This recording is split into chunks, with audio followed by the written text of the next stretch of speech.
এ ঘরে এমন ঘর যার উপরে আপনার আরশ। এ আল্লাহ, আমি বড় গুনাহগার পাপী, চোখ নিয়ে এসে আজ তোমার ওই কাবাকে দেখছি। জনমবার বলতাম কাবাতে শরীফাতে কোনোদিন দেখার সৌভাগ্য হয়নি, আর সেই কাবা আমার চোখের সামনে। তো একটু ওই দিকে আল্লাহর দিকে যদি দিল রুজু করি তো কাঁদতে হবে না, চোখ দিয়ে মানে একেবারে বন্যার মতো পানি বইতে থাকবে।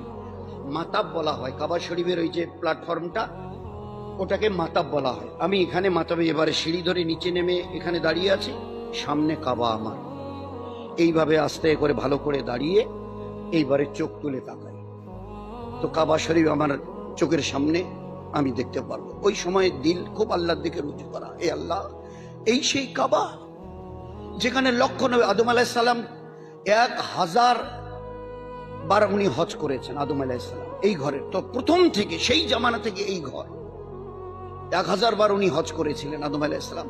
এই আল্লাহ, এমন কোন নবী বাদ যায়নি যে নবী এই ঘরের তওয়াফ করেনি।